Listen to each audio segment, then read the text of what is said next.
मेरी नई स्कूटी लेने के लिए मेरे पास पैसे नहीं थे, बट मैंने स्कूटी मैनिफेस्ट करी और यूनिवर्स ने मुझे वो ला के दी। तो आज मैं आपको अपनी स्टोरी बताने वाली हूँ कि मैंने अपना ड्रीम कैसे पूरा करा सिर्फ 2 महीनों में। सो हाय गाइस, नमस्कार, सत श्री अकाल, आदाब, कैसे हैं आप सब लोग। मैं हूँ दीक्षा और वेलकम है आपका अपने यूट्यूब चैनल में। सो बिना किसी तरीके चलते हैं वीडियो की तरफ। So let's get started. Scooty लेना मेरी बकेट लिस्ट में से एक था, बट ये नहीं था कि मैं इतनी जल्दी ले लूंगी और ये सब, मतलब सब कुछ इतनी जल्दी जल्दी हुआ था ना। तो चलो बताती हूँ कि क्या क्या हुआ था। तो लास्ट ईयर जब मैं अपने मेकअप आर्टिस्ट का कोर्स कंप्लीट करके घर आई सितंबर में, ये मतलब यही 2 महीनों में, तो मेरी ना उस टाइम पे बुकिंग्स थी, ठीक है, मेहंदी की। और जब मैं अपनी पहली वाली मेहंदी की बुकिंग में गई, जिसमें मैं फंस गई थी क्योंकि रात को आते वक्त मेरे को रात हो गई थी, मतलब वापस आते वक्त मुझे रात हो गई थी और मुझे गाड़ी नहीं मिली और मैं फंस गई थी। उसके बाद मेरी एक ही बुकिंग थी जिसमें मेरा आराम से हो गया था। अक्टूबर में मेरी कोई बुकिंग नहीं थी। उसके बाद क्योंकि मैंने मेकअप आर्टिस्ट का कोर्स करा था अभी रिसेंट में, तो मेरा अच्छा खासा खर्चा लग गया था, तो मेरे पास पैसे भी बहुत कम बचे हुए थे अभी। तो हुआ यूँ कि नवंबर में मेरी बुकिंग थी, जिसमें मेरी 7-8 बुकिंग थी और मैंने काफ़ी दूर दूर की बुकिंग ले रखी थी, 20-20 किलोमीटर तक की दूर की मैंने बुकिंग ले रखी थी। और दिक्कत ये हुई कि जाने के टाइम पे तो मैं चली गई क्योंकि वहाँ बस भी जाती थी और यहाँ किसी के सहारे से भी मैं जा रही थी, बट आते वक्त मैं फंस रही थी। और मैं फंस इसलिए रही थी क्योंकि मैं रहती हूँ पहाड़ों में। यहाँ एक सर्टेन टाइम तक गाड़ियाँ जाती हैं, मतलब 1 बजे तक गाड़ी जाती है, वो भी एक सिंगल रूट में जाती है, ऐसे गाँव-गाँव के अंदर घुस के कोई भी गाड़ी नहीं जाती है। तो जाते वक्त तो समहाउ मैनेज हो जाता था कि क्लाइंट भी बुला लेते, पर वापस आते वक्त मैं बहुत ज़्यादा फँस रही थी। दूसरा यहाँ दिक्कत होती है काफ़ी ज़्यादा, गुलदार, भालू, ये सारी चीज़ें यहाँ बहुत ज़्यादा कॉमन है आस-पास दिखना। तो उस चीज़ की भी मेरे को बहुत ज़्यादा डर होता था, तो मैं बहुत डर जाती थी। तो नवंबर में मुझे लगा कि नहीं यार, मैं बिना स्कूटी के ये काम नहीं कर सकती, वरना मैं ऐसे ही परेशान होंगी। और उसकी वजह से मेरी काफ़ी बुकिंग भी कैंसिल हो रही थी क्योंकि मैं ले नहीं रही थी। और एक बुकिंग तो मैंने 1 दिन पहले कैंसिल करी उन्हें कि मैं नहीं आ पाऊँगी क्योंकि मेरे पास गाड़ी नहीं है। तो ये जो सारी चीज़ मुझे काफ़ी गिल्ट में डाल रही थी और मेरा काम भी रुक रहा था। तो फिर मैंने अपने भाई को बोला कि मुझे स्कूटी लेनी है, घर में भी मैंने ये डिस्कस करा। उसके बाद हमने सब कुछ किया कि अ, उसने पता करना स्टार्ट किया देहरादून में। और उस टाइम पे मैंने ये सोच रखा था कि मैं जो स्कूटी लूँगी मैं ईएमआई पे लूँगी या फिर लोन लूँगी पहले, और उससे ही मैं स्कूटी का खर्चा भरूँगी। पर मेरे दिमाग में ये था कि स्कूटी लूँगी तो अपने ही पैसों से लूँगी और किसी के पैसों से मुझे स्कूटी नहीं लेनी है। मतलब ये था कि घर वाले भी थोड़ा-थोड़ा दे देते, पर मैंने वो चीज़ नहीं था कि मुझे खुद के ही पैसों से स्कूटी लेनी है, ठीक है। अब इस टाइम पे मेरे भाई ने पता कर लिया था स्कूटी का, हमने कलर सेलेक्ट कर लिया, हमने स्कूटी सेलेक्ट कर ली। बट एट दैट टाइम पे फिर मम्मी ने हमें कहा कि अभी पापा की बरसी नहीं हुई है, तो अभी स्कूटी तुम मत लो, पापा की बरसी के बाद ही तुम स्कूटी लेना क्योंकि अच्छा नहीं लगता। ये सब मम्मी ने उस टाइम पे बोला था। अब ये चीज़ थोड़ा पेंडिंग चली गई थी। अब हुआ यूँ इस टाइम पे कि मैं सोचती थी, क्योंकि मेरा वो ड्रीम था, मेरा वो बकेट लिस्ट में से एक था। तो मैं एक चीज़ देखती थी कि यार कल, मतलब मैं ना अपने छत से देखती थी नीचे रोड पे कि एक दिन मेरी स्कूटी यहाँ पे खड़ी रहेगी। दूसरा, कोई रास्ते में लोग जाते रहते थे स्कूटी में, कोई लड़की चलाती रहती थी, तो मैं उसको, मतलब अपने को उस जगह पे बैठे हुए देखती थी कि कुछ टाइम बाद मैं भी ऐसे स्कूटी चलाती रहती रहूँगी, और इस चीज़ को देख के मैं खुश होती थी। उसके बाद मतलब मेरे दिमाग में बस सुबह शाम स्कूटी चल रही है और मैं मतलब उस चीज़ को मैनिफेस्ट कर रही थी कि मेरे पास स्कूटी आएगी बहुत जल्दी, ये सारी चीज़ें करके। भले उस टाइम पे मेरे पास पैसे नहीं थे।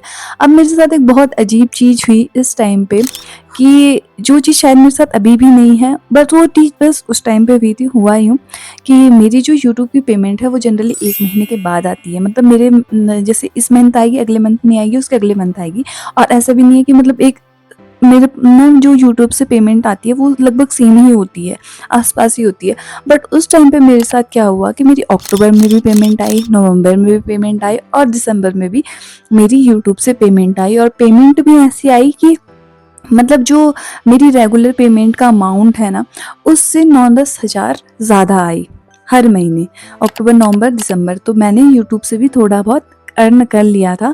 उसके बाद मेरी उस टाइम पे बुकिंग भी थी, तो जो मेरी बुकिंग थी उससे ज़्यादा काम मुझे मिला, मतलब मेरा काम बढ़ गया था, तो उससे भी मैंने अच्छा खासा कमा लिया था। तो मतलब मैंने नवंबर में सोचा था और नवंबर और दिसंबर में मैंने इतना अच्छी अर्निंग कर ली थी कि मैं अब एक स्कूटी ले पाऊँ। मतलब स्कूटी के आसपास का पैसा मैंने कमा लिया था, थोड़ा बहुत पहले की मेरी सेविंग थी। भले इसके बाद मेरा अकाउंट खाली हो जाना था, बट ये था कि मैंने इतना पैसा अर्न कर लिया था इस टाइम पे।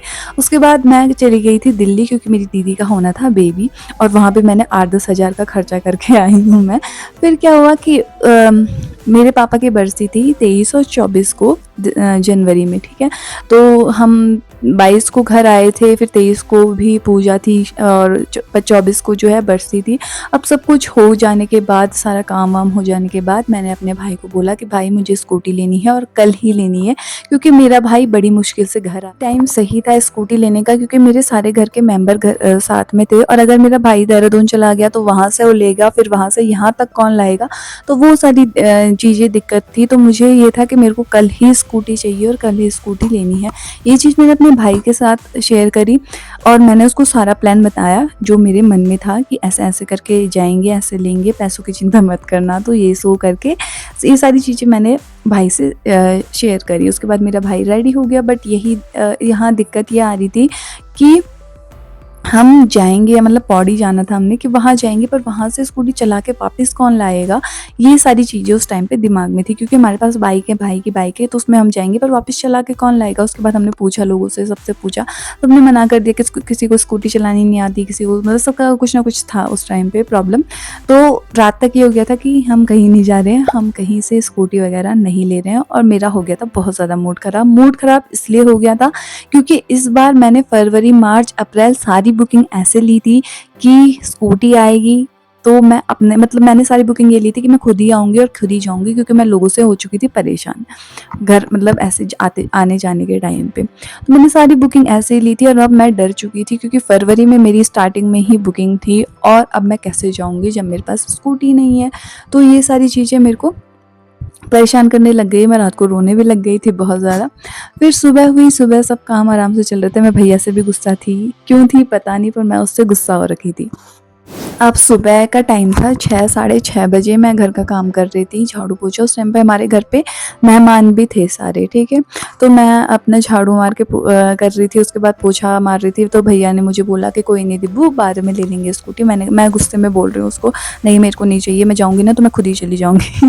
तो मेरा भाई समझ गया कि गुस्से में, उसने बोला चल छोड़, देखी जाएगी, जैसे तैसे ले आएंगे, हम टैक्सी में चले जाएंगे और मतलब वहाँ से स्कूटी में वापस आएंगे।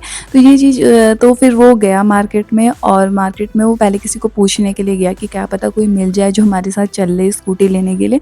तो इतने में उसको एक दी दिखी जो कि पौड़ी जा रही थी उसी दिन पे, ठीक है, पड़ोस की ही वो दी थी। जैसे उसने उसको देखा, उन्होंने नॉर्मल पूछा कि, और मतलब क्योंकि वो दोनों लगभग सेम एज के हैं, तो जनरली ऐसे ही पूछा क्या कर रही है क्या। तो उसने बोला कि मैं पौड़ी जा रही हूँ। इतने में मेरा भाई फटाफट से मेरे पास आया कि दिब्बू तैयार हो, नीचे गाड़ी लगी हुई है और तू, हम पौड़ी जा रहे हैं। और मेरे को समझ नहीं आया, मैं उस टाइम पे लिटरली पोछा मार रही थी। तो मैंने अपना बटुआ उठाया, घर के कपड़े थे, सैंडल पहने, सैंडल नहीं जूते पहने, जैकेट डाली, वो भी उन्होंने मुझे चलते चलते पकड़ाई, और नीचे गाड़ी लगी हुई थी क्योंकि वो टैक्सी में थे ना दीदी लोग। तो मैं बैठी और हम निकल गए। फिर भैया ने भी उनके ही भाई को बोला कि मेरे साथ चलो। उस दिन संडे था, बेस्ट पार्ट ये थी कि संडे था। तो फिर मेरा भाई और वो भाई भी चल लिए। अब हम पहुँचे पौड़ी। जब हम पौड़ी पहुँचे, हमें स्कूटी समझ नहीं आई, क्योंकि वहाँ के शोरूम में बस 4 स्कूटी थी और वहाँ कुछ नहीं था, क्योंकि मुझे एक्टिवा लेनी थी। उसके बाद हम वहाँ से आगे गए, तो श्रीनगर गए और वहाँ फाइनली हमने स्कूटी सिलेक्ट करी, और फाइनली मैंने स्कूटी अपनी ले ली। तो वो स्कूटी पड़ी मुझे 1,15,000 की, जिसमें से उस टाइम पे, क्योंकि टाइम जो पैसे जाते थे वो ओनली 90,000 तक जाते थे, तो मैंने 90,000 पे करे, बाकी मेरे भाई ने दिए थे पेमेंट। बट मेरे को ये था कि मैं उसको बाद में लौटा दूंगी, क्योंकि मेरे को वो स्कूटी अपने से लेनी थी। फिर जब मैं घर आई, और घर आने के बाद मुझे अपने पापा की इतनी ज़्यादा याद आ रही थी ना, क्योंकि मेरे पापा जो थे ना, वो जब मैंने 1,000 रुपये कमाए थे ना, वो इतना ज़्यादा खुश हुए थे कि वो सारी दुनिया में ढिंढोरा पीट रहे थे। तो उस दिन तो मैं उस स्कूटी घर पे ले आई थी, वो भी अपने खुद के पैसों की कमाई से। तो जैसे मैं घर पे पहुंची ना, तो मेरे को उनकी कमी इतनी ज़्यादा खली उस टाइम पे कि मैं क्या बताऊँ। कि मतलब मैं आई, और क्योंकि सॉरी, मेरे पापा होते, मेरे पापा हग कर लेते, मुझे प्यार करते, मतलब वो जो चीज़ थी ना, वो स्माइल उनके फेस की, तो वो चीज़ मैंने उस टाइम पे बहुत ज़्यादा मिस करी। बट हाँ, मैं फाइनली अपनी स्कूटी लेके आ गई, और इसमें शायद कहीं ना कहीं यूनिवर्स ने मेरा साथ दिया, वरना 2 महीने में इतने पैसे जमा करना इट्स नॉट पॉसिबल।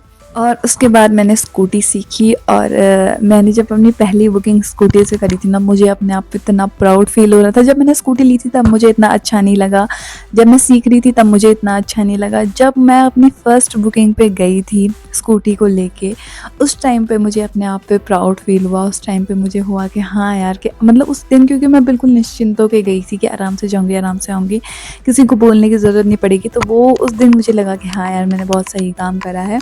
तो ये थी मेरी सारी स्कूटी की स्टोरी। आई होप आपको ये वीडियो पसंद आई हो। वीडियो पसंद आई हो तो प्लीज़ वीडियो को लाइक और चैनल को सब्सक्राइब कर दीजिएगा। So thank you, bye bye.